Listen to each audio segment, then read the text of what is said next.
සුබ දවසක් ඔබ සියලු දෙනාටම. සුපුරුදු පරිදි ඔබ මේ එක්වන්නේ ශුද්ධ පෙදුරු පවුරු දේවස්ථානයේ සිටයි. අපි මේ කතා කරන්නේ ශුද්ධ සතියේ විශේෂිත වූ දිනයන් පිළිබඳවයි. අද දවසේදී අපට වෙන් වී ඇත්තේ ආලෙලූයා සෙනසුරාදා එහෙම නැත්නම් ජේසුස් වහන්සේගේ උත්ථානය පිළිබඳව කතා කරන්නට. ඉතින් සුපුරුදු පරිදි අද දවසේදීත් අපිත් සමග එකතු වෙනවා ශුද්ධ පෙදුරු පවුරු දේවස්ථානයේ මීසම් සේවක ගරු ඉන්ද්‍රා රත්නසිරි පියතුමනි ජේසු පිහිටයි මලින්ද පියතුමනි අද බෙදා ගැනීම මම කෙටි ප්‍රශ්නයකින්ම ආරම්භ කළොත් අපි මේ පහුගිය දින දෙක තුල මහා බ්‍රහස්පතින්දා දිනය සහ මහා සිකුරාදා දිනයන් පිළිබඳ කතා කරා. විශේෂයෙන් ඊයේ දවස තුල ජේසුස් වහන්සේගේ දුක් ප්‍රාප්තිය සහ මරණය පිළිබඳව අපි කතා කරනු ලැබුවා. අපි දන්නවා මෙම ජේසුස් වහන්සේගේ මරණයෙන් කෙලවර වූවා නම් එය නිසක වශයෙන්ම පරාජයක්. නමුත් හාලෙලූයා සෙනසුරාදා දින උන්වහන්සේගේ උත්ථානය තුලින් මුළු මහත් මිනිස් සංහතියටම එය ජයග්‍රහණයක් බවට උන්වහන්සේ පත් කරලා දුන්නා.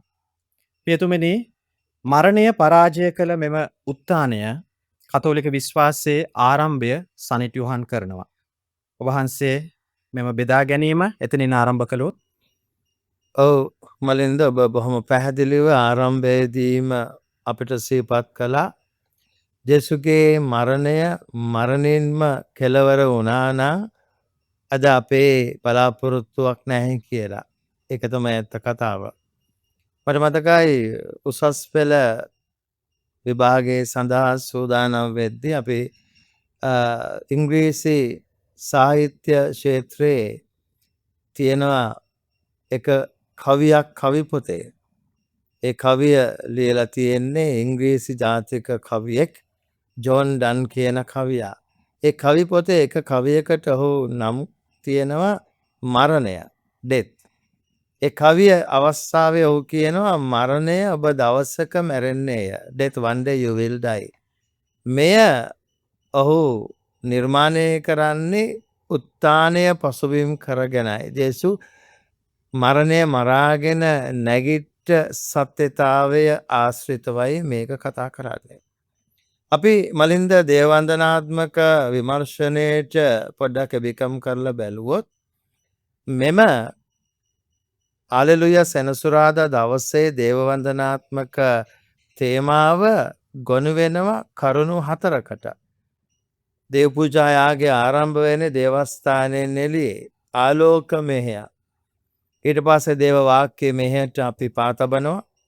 ඊට පස්සේ ප්‍රසාද ස්නාපන පොරොන්දු අලුත් කිරීමේ මෙහෙය. ප්‍රසාද ස්නාපනය ලැබපු අපි සියලු දෙනාටම ආරාධනාවක් ලැබෙනවා.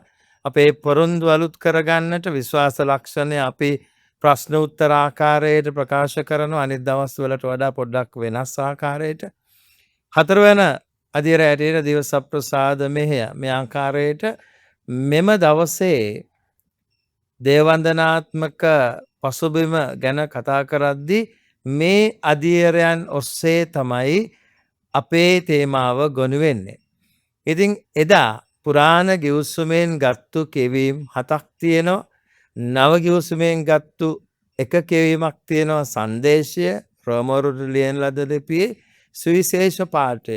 සියලුම කියවීම් එදා දවසට 9ක් තිබෙනවා. මේ කියවීම් 9 හරහාම පැහැදිලිව අපට ආරාධනා කරනවා දෙවියන් වහන්සේගේ ගැලවීම දායක ක්‍රියාව යොමු කරන්නට. පුරාණ ගිවිසුමෙන් ගත්තු ඒ කියවීම් 7 දෙවියන් වහන්සේ ඊශ්‍රායල් ජනතාව සමග ජීවත් වෙලා ඉඳමින් ඔවුන් අභියස කළ මහා විශ්මිත ක්‍රියාවන් ගැන තමයි කතා කරන්නේ.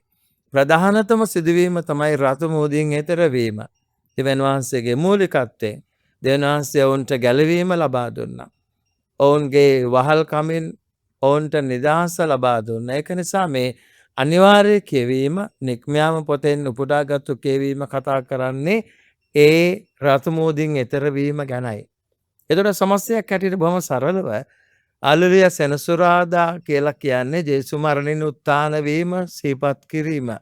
අපි ආලෝකයේ දරුවෝ කියලා අපි කියන්නේ ජේසුගේ උත්ථානයේ ආලෝකයේ පංගුකාරීත්වය අපිට ලැබිලා තියෙන නිසා. එතකොට අපිට බලාපොරොත්තුවක් තියෙන ජනතාවක්.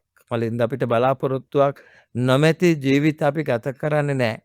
මොනවා නැතුව වුණත් ලෞකික දේවල් නැතුව වුණත් දෙවියන් තුළ තියෙන විශ්වාසය අපගේ ජීවිතවලට නව අරුතක් බලාපොරොත්තුවක් ලබා දෙනවා. ඒකයි අපි මේකට කියන්නේ එතර වීමේ මංගල්‍යය. අපි ඇතුළාන්ත ජීවිතවලට කෙඳා බහලා බැලුවොත් අපි කොහෙන් කොහාටද එතර වෙන්නට ඕන. මේ හැම දෙයක් හරහාම බෞතිස්මය හරහා අපිට ලැබිච්ච දායාද වෙච්ච ඒ නව අනන්‍යතාවය පූජක දිවේසිවර එනේරීක කාර්යයන් වලට පන පෙවීම ගැන තමයි කතා කරන්නේ.